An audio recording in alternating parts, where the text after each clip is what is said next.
정치권 소식 핵심 키워드로 짚어보는 시간입니다. 이종근 시사평론가, 김수민 시사평론가와 함께 정리해 보겠습니다. 두 분 안녕하십니까? 어서 오세요.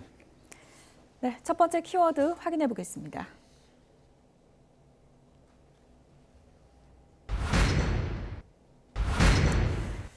부족했다. 결국 정호영 후보자가 43일 만에 자진 사퇴했습니다. 이종훈 평론가님. 네네. 어제 아침만 해도 윤석열 대통령이 시간이 좀 더 필요하다 그랬는데 왜 필요하다 그랬을까요? 정의당 고위 관계자가 그것과 관련해서 언론에 밝힌 것 같습니다. 이유는 이거죠. 지난주 중반부터 설득을 해왔다고 합니다. 그래서 주말께는 아마도 자진 사퇴 형식으로 정리가 될 예정이다. 그렇게 스케줄링이 돼 있었는데 아직 그 주말을 넘기면서까지 사실 정호영 후보자가 자진 사퇴 의사를 밝히지 않았던 것 같아요. 그럼 시그널이 청와대가 아니죠. 대통령실에 아직 시그널이 정확하게 들어오지 않았고 그렇기 때문에 대통령이 그 시간대에는 확답을 할 수 없었다라는 그런 설명입니다. 즉 대통령이 표현했던 시간이라는 건 자신이 고민하는 시간이 아니라 바로 정호영 후보자의 고민할 시간을 의미한 거였다라고 생각을 해야 되겠죠. 그러면은 자진 사퇴할 때까지 기다리고 설득하고 이런 과정이 있었던 것 같아요. 그러면 이게 지명 철회가 아니라 자진 사퇴 방식으로 마무리가 된 거잖아요. 뭐 그 차이가 있습니까? 왜 그런 걸까요? 일단 근데 이게 윤석열 대통령의 의중하고 무관하다라고 볼 수는 없을 것 같고 일부 언론의 보도에 따르면 윤석열 대통령이 임명을 하지 않는 쪽으로 좀 그렇게 의견 피력을 했다라고 하는 보도도 있습니다. 근데 임명 철회가 아니라 자진 사퇴라고 하는 것은 일단은 그 후보자 당사자의 자존심이라든지 이런 것들도 좀 염두에 둔 게 아닌가 그런 생각을 합니다. 임명 철회라고 했을 때는 후보자의 의사와 무관하게 임명권자가 내가 임명을 철회하겠다라고 하는 것이기 때문에 후보자가 끝까지 버텼다라고 하는 그런 인상을 줄 수 있거든요. 그렇기 때문에 뭐 어느 쪽에 주도적인 어떤 의견이 있었든 아니면 양쪽의 합의에 따르든 간에 어떤 자진 사퇴라는 형식을 취함으로써 그러니까 정호영 후보자 입장에서는 정말 결격이 될 만한 잘못이 있었던 건 아니지만 그래도 어떤 국민 여론이라든지 또 대통령의 어떤 입장이라든지 이런 것들을 반영해서 스스로 결단했다라고 하는 그런 외양과 형식을 갖추기 위해서 임명 철회가 아니라 자진 사퇴로 결정을 한 것 같습니다. 한덕수 신임 총리 그 국회 본회의에서 표결 붙여지기 전에 하느냐 후에 하느냐 사퇴를 그 시점을 대통령실이 정하는 건가 했었는데 지금 맥락을 보면 정호영 후보자가 정했을 수도 있겠군요. 그럴 수도 있겠지만 그럼에도 불구하고 우리가 정호영 후보자가 끝까지 갈 수 없겠구나라는 그런 생각을 언제부터 들었냐면 바로 5월 7일부터 들었습니다. 즉 뭐 정호영 후보자를 재송부 요청을 했잖아요. 그런데 그 다음부터 줄기차게 3명, 2명 이렇게 장관들을 임명해 나갑니다. 이를테면 뭐 한동훈 법무부 장관, 김영숙 그 여가부 장관 이런이 마지막이었고요. 그 위에 박진 외교부 장관 이런 식으로 해서 하루 3명, 그 다음날 2명 이렇게 차곡차곡 임명해 나가는 과정에서 계속 정호영 후보자가 제외됐던 거예요. 그러니까 이 정호영 후보자를 만약에 진짜 그냥 강행할 마음이 있었으면 벌써 한 서너 번의 기회가 있었습니다. 하지만 끝까지 계속 제외됐다는 건 정호영 후보자에게 무언의 어떤 압력도 될 수 있고 또 야당 쪽에 계속 시그널을 보낸 거거든요. 그러니까 정호영 후보자는 우리가 제외시킬 수 있다. 한덕수 총리를 인준시켜 달라. 이런 것들이 복합적으로 작용했던 게 아닌가 싶습니다.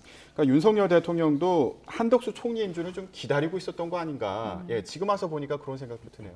네, 윤 대통령 입장은 한덕수 후보자, 그러니까 지금 총리가 됐죠. 한덕수 총리 임명 동의안 가결을 위해서 정호영 후보자를 임명 철회하거나 자진 사퇴시킬 수는 없다. 그러니까 거래에 좀 바로 쓰지는 않겠다라는 입장이 강했던 것 같습니다. 그러면서 사실 어떻게 보면 지난 한 주간에 그 한덕수 총리 임명 동의안 가결까지 이르는 그 흐름들을 보면 윤 대통령 쪽과 민주당 쪽의 기싸움이었다고 봐야 될 것 같거든요. 그러니까 민주당 입장에서는 정호영 후보자 먼저 내려놓으면 우리가 좀 홀가분하게 총리 인준에 찬성을 해주겠다라는 입장이었고 대통령은 그렇게 거래감 비슷하게 쓸 수는 없다. 이것이 워낙 강한 입장이었던 걸로 보입니다. 근데 그래도 어쨌든 윤 대통령 입장에서 지방선거를 앞두고 있고 국민의힘 내부에서도 강경한 반대 여론 이런 것들이 많이 올라온 상황이었기 때문에 계속해서 임명을 고수할 수는 없었다라고 그렇게 정리를 할 수 있겠습니다. 정호영 후보자가 물러나겠다고는 했는데 그러면서도 끝까지 갖가지 의혹에 대해서는 나는 결백하다 이런 입장을 굽히지 않았어요?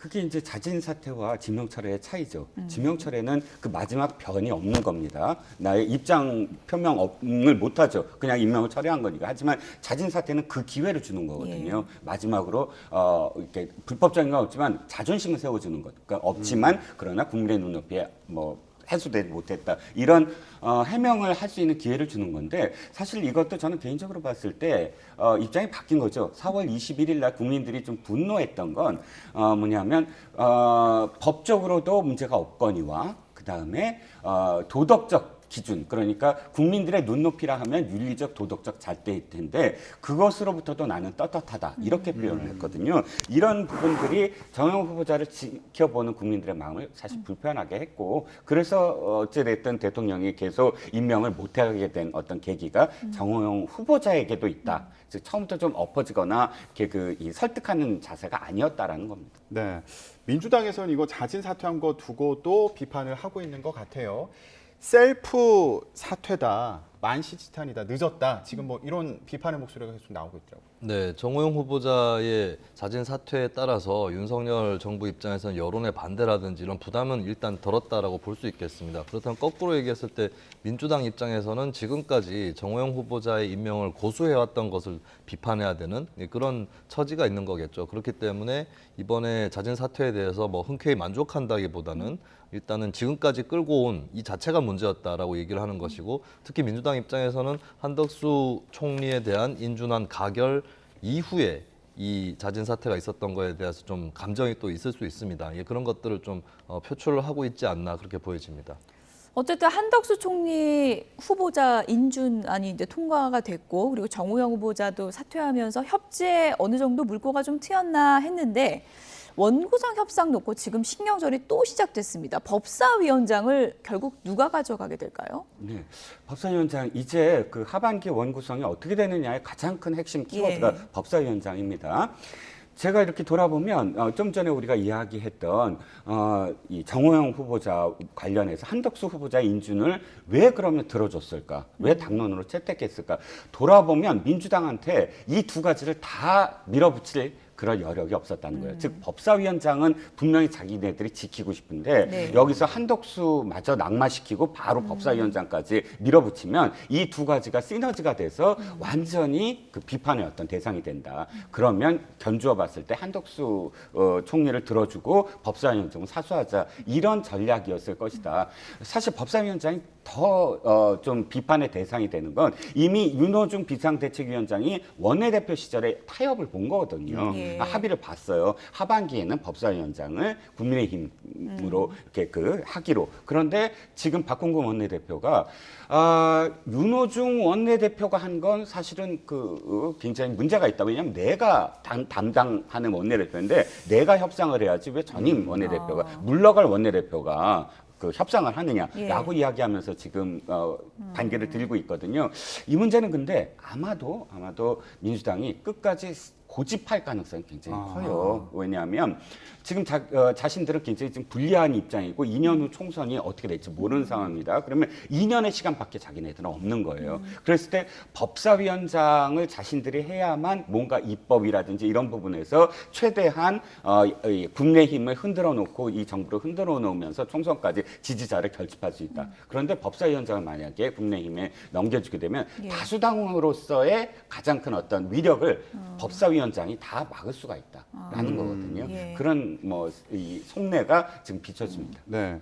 그러니까 작년에 여야가 합의할 때 하반기에는 국민의힘의 법사위원장 맡는다는 거였잖아요. 그래서 전반기에 민주당이 법사위원장 맡을 때도 돌이켜 보면 다수 의석을 이제 총선에서 국민들이 몰아줬고 입법 과제를 정부의 입법 과제를 속도를 내야 된다 뭐 이런 취지 아니었습니까? 근데 이제 여야가 바뀐 상황인데 계속 이런 논리로 법사위원장을 맡을 수 있을까요? 네, 일단 뭐 지난 합의에 따르면 법사위원장이 바뀌는 것이 그 합의를 준수하는 것이다라고 볼 수 있는데 현재 민주당의 논리는 여야가 바뀌었고 또 상황이 바뀌었기 때문에 지난번의 논의를 그대로 이어갈 수는 없다. 재논의해야 된다라고 하는 입장입니다. 이제는 우리가 야당이다 이거잖아요. 예, 그렇습니다. 근데 그 당시 합의를 할 때의 그런 어떤 조건이라든지 이런 것들까지 다 살펴가지고 만약에 정권이 교체가 되면 다시 논의한다거나 이런 내용이 들어가 있지는 않았었거든요. 예. 그렇다면 사실 민주당 입장에서는 이 합의를 파기하는 것은 맞다라고 볼 수가 있겠고, 그럼 민주당이 왜 그렇게 합의를 파기하게 됐느냐 했을 때 현재로서도 좀 이제 강성 지지층의 입장이 좀 크게 작용을 하는 것 같아요. 이번에 한덕수 총리에 대해서 인준안을 가결시켜 준 것에 대해서도 지지층 일각의 불만이 상당히 있는 그런 상황이고, 그리고 앞으로 검수완박이라고 이제 지금까지 불러왔던 그 법안이 사실 완전 박탈이 된 것은 아니죠. 추가적으로 더 진행해야 될 부분이 있는데 예. 여기서 법사위원장직을 쥐어야 이 드라이브를 마저 걸 수 있다라고 하는 그런 당 지도부 인식이 깔려 있다고 볼 수 있겠습니다. 오늘 민주당에서 의총 열어가고 국회의장도 지금 뽑게 되는 거잖아요. 네. 예. 그러면 국회의장과 법사위원장을 한 당에서 하는 게 옳지 않다. 이게 지금 국민의힘 주장인 거죠. 그렇습니다. 예. 과거에 이제 이번 국회 전에는 양쪽에서 좀 번갈아서 맡아 오거나 이제 의장은 제1당이 맡고 뭐 법사위원장은 다른 당이 맡고 이런 식으로 분담을 해왔었거든요. 한국의 국회 모델이 이게 미국하고 차이점입니다. 미국 같은 경우는 다수당이 모든 상임위원장과 의장 이런 것들을 다 독식을 하는 그런 체제로 되어 있다면 한국의 국회는 당 간의 협상을 통해서 배분을 하는 그런 체제로 진행이 되어 왔던 거거든요. 네. 근데 이번 국회 같은 경우는 전반기 원구성 협상에서 그렇게 진행이 되지 않고 민주당 입장에서 좀 과거의 국회하고는 달리 네. 한 당에게, 그러니까 민주당이 좀 주도를 하는 게 낫다라고 그 입장을 좀 밀어붙였다가 결국에 좀 시간이 지나서 다시 합의를 한 겁니다. 근데 거기에 대해서 다시 좀 이 21대 국회의 초창기로 원점 회귀하고 있는 것이 민주당 입장이 아닌가 그렇게 보여집니다. 네. 네. 이제 6일 지방선거 8일 남았는데 원구성 협상으로 또 여야가 이렇게 치열하게 대치하는 그런 상황입니다.